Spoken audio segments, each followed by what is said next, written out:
মদ্যপান স্বাস্থ্যের পক্ষে ক্ষতিকারক। ধূমপান ক্যান্সারের কারণ। Smoking is injurious to health. It causes cancer. মদ্যপান স্বাস্থ্যের পক্ষে ক্ষতিকারক। Consumption of alcohol is injurious to health.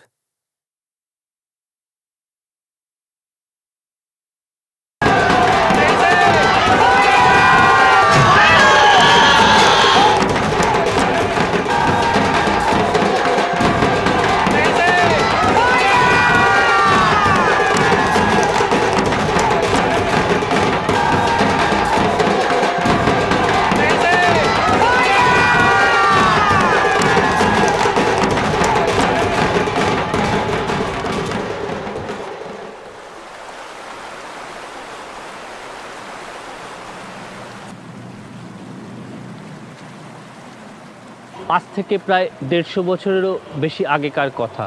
সে যুগের কলকাতার এক দানশীলা ধর্মপ্রাণা রমণী রানী রাসমণি মনস্থ করেছিলেন অন্নপূর্ণা দর্শনে যাবেন কাশীতে। পরের দিন সকালে শুরু হবে যাত্রা।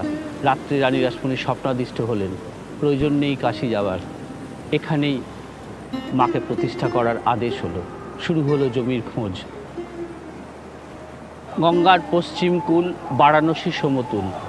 খোঁজ হলো জমির, পাওয়া গেল না। অবশেষে জমি মিলল পূর্ব পাড়ে। হেস্টি সাহেবের বাগান বাড়ি। রানী রাসমণি কিনলেন সেই জমি।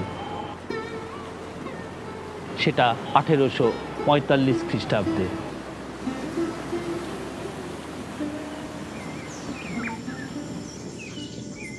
প্রায় 10 বছরে সম্পূর্ণ হলো দক্ষিণেশ্বর মন্দির প্রতিষ্ঠা।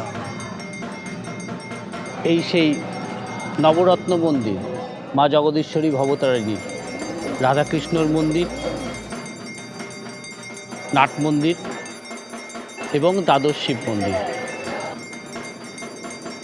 1855 খ্রিস্টাব্দের 31শে মে জগন্নাথ দেবের পূর্ণ স্নানযাত্রার দিন শুদ্ধাচারী ব্রাহ্মণ পণ্ডিত রামকুমার চট্টোপাধ্যায় মায়ের প্রাণ প্রতিষ্ঠা করে অন্নভোগ নিবেদন করলেন। এই সেই ঐতিহাসিক কুঠিবাড়ি। এখানেই শ্রীরামকৃষ্ণ পরমহংসদেব থেকেছেন 1855 খ্রিস্টাব্দ থেকে 1871 খ্রিস্টাব্দের মাঝামাঝি পর্যন্ত মা চন্দ্রামণি দেবীর সঙ্গে। এখানেই বালক গদাধর থেকে শ্রীরামকৃষ্ণের উত্তরণ আর সিদ্ধিলাভ। মন্দিরের প্রতিষ্ঠাত্রী লোকমাতা রানী রাসমণি পরম বৈষ্ণবী। তার জীবনের ব্রত ছিল ত্যাগ, ভক্তি এবং দেশপ্রেম। জীব হত্যা ছিল তার নীতি বিরোধী।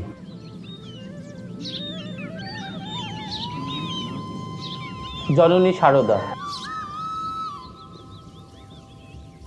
একদা স্বামী বিবেকানন্দকে বলেছিলেন, মঠে তোমরা বলি দিও না, মঠে বলি হয় না।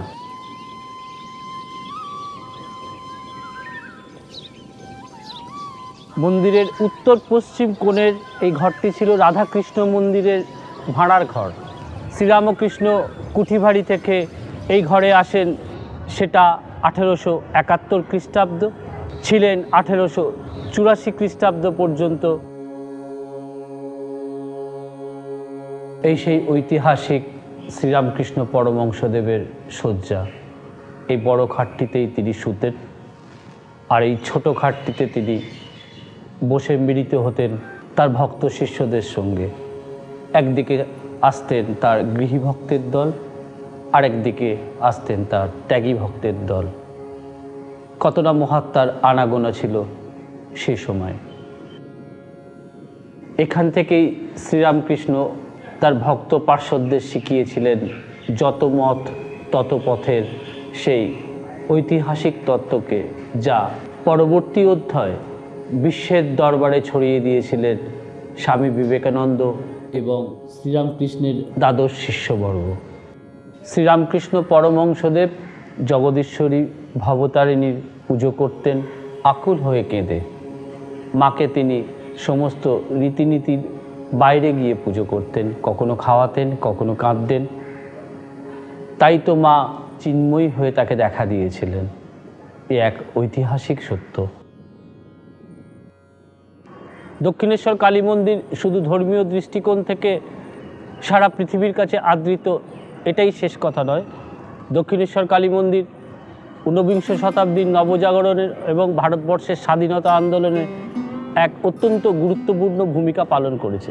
সেই যুগের এমন কোনো ব্যক্তিত্ব ছিলেন না যারা প্রত্যক্ষ বা পরোক্ষভাবে এই দেবালয়ের সঙ্গে সংযুক্ত থাকেননি, শক্তি সঞ্চয় করেননি, ফিরে গেছেন নিজের নিজের দিশায়।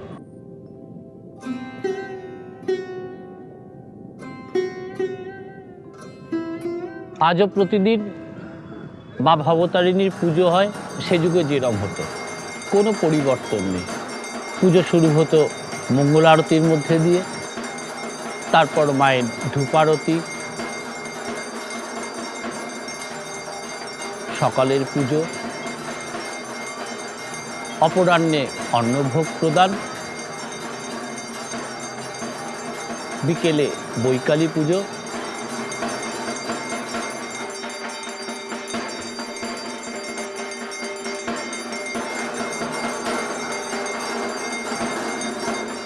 সন্ধ্যায় সন্ধ্যারতি,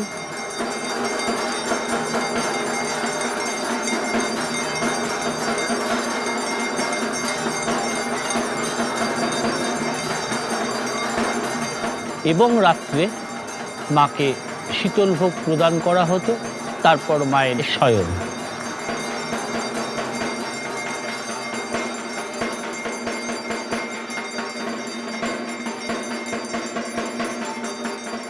তখন এই দেবালয়ে যখন বলি হতো, শ্রীরামকৃষ্ণ সইতে পারতেন না। ঠাকুর চলে যেতেন ওই উত্তরের ঝাউতলায়, তাকে কেউ দেখতে পেতেন না। এই কথা আমরা জানতে পারি বিভিন্ন প্রামাণিক গ্রন্থ থেকে। পরবর্তী সময় এই দেবালয়ের যখন আমরা দায়িত্বপ্রাপ্ত হই, এই বলিদান নিয়ে আমরা বিভিন্ন রকম গবেষণা এবং আলাপচারিতায় আসি। তার থেকে আমরা সুনিশ্চিতভাবে জানতে পারি যে এই সেই বলিস্থান একদা পরিণত হতো কাদামাটিতে। এই কাদামাটির মানে কি জানেন? অসহায় ছাক শিশুর রক্তে আর মাটিতে মিশে গিয়ে পরিণত হতো কাদায়, আর সেই কাদামাটি নিয়ে রক্তের টিকা লাগানো হতো। একদল উন্মত্ত মানুষ নৃত্য করত। এই করুণ দৃশ্য আপনারা না দেখলে ভাবতেও পারবেন না। আমরা আরও জানতে পারি যে ভারতবর্ষের বিভিন্ন জায়গায় এরকম বলিদান হতো। বেশ কিছু জায়গায় আজ বন্ধ হয়ে গেছে, কিন্তু আজও তা বিদ্যমান। 1800 শতকে শ্রীরামপুরের উইলিয়াম কেরির অন্যতম সহযোগী উইলিয়াম হাওয়ার্টের লেখা history, culture and Hindu mythology গ্রন্থ থেকে আমরা দেখি যে কৃষ্ণনগরের মহারাজা যিনি ছিলেন সে সময়, তিনি নিজে লেখককে বলছেন যে প্রথম দিন থেকে 16 দিন পর্যন্ত তার ওখানে বলি হয়েছে 33,786টি ছাক শিশুকে। ভাবতে পারেন? অথচ সেই সময় কোম্পানির 1885 খ্রিস্টাব্দে আইন হয়ে গিয়েছিল কসাইখানা ছাড়া ছাক বলি দেয়া যাবে না। চলে আসি আমরা আরও পরে রবীন্দ্রনাথের রাজর্ষি নাটকে। ত্রিপুরার ভুবন সুন্দরী মন্দিরে নাকি 100 মোষ বলি হয়েছিল একদিনে। ভাবতে পারেন? গোমতীর জল রক্তে লাল হয়ে গিয়েছিল। বালিকা হাসি প্রশ্ন করেছিল, এত রক্ত কেন? কোনো উত্তর নেই।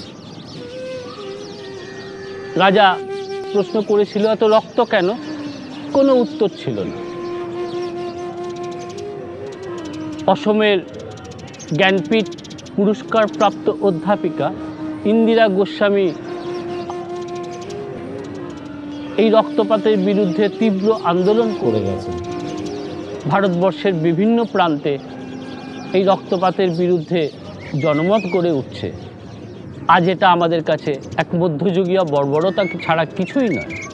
প্রসঙ্গত উল্লেখ্য, একদা পরমহংস শ্রীরামকৃষ্ণ কৌতুকের ছলে এক ভক্তকে প্রশ্ন করেছিলেন, হ্যাঁ গা, তা এবার তুমি দুর্গাপুজো করো নাই? ভক্ত বিমর্ষ হয়ে উত্তর দিয়েছিল, না এবারে দুর্গাপুজো করি নাই, দাঁত পড়ে গেছে, দুর্গাপুজোয় কোনো সুখ নাই, অর্থাৎ দুর্গাপুজোয় তো আর পাঁঠার মাংস খেতে পারবো না, তাই দুর্গাপুজো করার আর কোনো কারণ দেখি নে। প্রশ্নটা হচ্ছে দাঁত আছে না পড়ে গেছে সেটা বড় কথা নয়, প্রশ্ন হচ্ছে বিবেকটা আমাদের আছে না বিবেকটা আমাদের নেই। আপনাদের জ্ঞাতার্থে আরও জানাই যে শ্রীরামকৃষ্ণ জীবে আঘাত সইতে পারতেন না। একদা তার ভাগ্নের হৃদয় একটি বেড়ালকে প্রহার করেছিল। ঠাকুর হৃদয়কে ডেকে দেখিয়েছিলেন তার শ্রীঅঙ্গে লাল দাগ সুস্পষ্ট রূপে প্রতীয়মান হয়ে উঠেছে। যত্র জীব তত্র শিব, এই ছিল ঠাকুরের বীজমন্ত্র। তা তিনি শিখিয়েছিলেন স্বামী বিবেকানন্দ ও অগণিত ভক্ত শিক্ষক। তাই মনে পড়ে আজ স্বামীজির সেই স্মরণীয় উক্তি, জীবে প্রেম করে যেইজন সেইজন শিবেছি ঈশ্বর। অর্থাৎ এই পৃথিবী যেরকম মানবে, এ পৃথিবী সেরকম জীবজগতের। আমাদের যদি বেঁচে থাকার অধিকার থাকে, সমগ্র জীবজগতেরও বেঁচে থাকার সমান অধিকার আছে। তাহলে মনে প্রশ্ন আসে, আমরাই বা তাহলে আমাদের রিপুচরিতার্থ করতে বলি প্রদান কেন করব? কেন না রিপু দমন করতে মায়ের কাছে প্রার্থনা জানাবো? প্রসঙ্গত আপনাদের একটা ঘটনার উল্লেখ করি, আর এই ঘটনার আমি শুধু প্রত্যক্ষদর্শী নই, আমি এই ঘটনার অন্যতম সাক্ষী। সেদিন ছিল দীপাবলির রাত, অর্থাৎ কালী পুজোর রাত্রি, অমাবস্যা। মায়ের পুজো শুরু হবার প্রাক মুহূর্তের প্রস্তুতি চলছে, আর এই প্রক্রিয়াকরণের একটা জায়গায় এই দেবালয়ে তখন বলি হতো, ছাগ বলি হতো, এমনকি মোষ বলি হতো। এই সেই জায়গা, চারিদিকে ঘিরে আছে উন্মত্তের মতন একদল লোক, ঢাকঢোল বাজছে, চিৎকার করছে, আর একটা একটা করে ছাগ শিশুকে নিয়েছে এখানে বলি প্রদান করা হচ্ছে। একটা ছোট্ট মহিষকে নিয়ে আসা হয়েছে বলি দেওয়ার জন্য। ওই বিষণ্ণ করুণ দৃশ্য দেখে আমি শুধু স্তম্ভিত নয়, আমি বাকরুদ্ধ। হঠাৎ খেয়াল করলাম আমার এই পাঞ্জাবির এইখানটা ধরে কেউ চেবাচ্ছে। আমি যেই মুহূর্তে ঘুরেছি, ওই মহিষটার সঙ্গে আমার আইস টু আইস কন্ট্যাক্ট হয়েছে। আমি পরিষ্কার সেদিন দেখেছিলাম ওই মহিষটার দু চোখ দিয়ে টপ টপ করে অশ্রুধারা পড়ছে, অর্থাৎ ও কাঁদছে, ও বুঝতে পারছে আর কিছুক্ষণের মধ্যেই আমাকে হত্যা করা হবে। আর সেই দিন আমি নিজের কাছে প্রতিজ্ঞাবদ্ধ হয়েছিলাম যে এই দেবালয় ঘটবে না কোনো রক্তপাত। আর আজ প্রায় 2 দশকের বেশি এই দেবালয়ে আর কোনো রক্তপাত হয় না।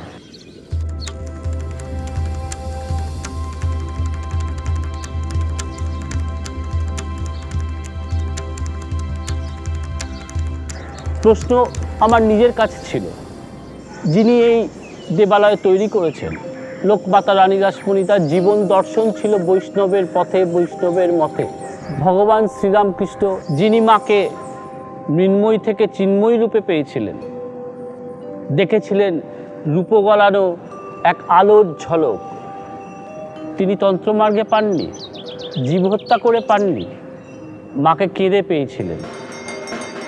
অর্থাৎ যদি যুক্তি, তর্ক আর গল্প কথাকে সামনে আনতে হয়, তাহলে আমরা এই সিদ্ধান্তেই উপনীত হব, রানী রাসমণির জীবনধারা, শ্রীরামকৃষ্ণের সাধন মার্গ আর শ্রীরামকৃষ্ণ দর্শন সম্পূর্ণ বলির বিরোধী। তাই আজ এই দেবালয়ে ঘটে না কোনো রক্তপাত, আর আমরা মা ভবতারিণীর আলোকে সেই পথ ধরেই চলেছি। অগণিত ভক্ত সাধারণের আশীর্বাদে যুগ যুগান্ত ধরে আমরা সেই পথ ধরেই চলব। এখানে কোনো জীবহত্যা হবে না, এখানে মানুষ অনাবিল আনন্দ আর শান্তি নিয়ে ফিরে যাবে। মা, ঠাকুর, রানীমা, শ্রীমার কাছে এবং স্বামীজির কাছে সেই প্রার্থনাই জানাই।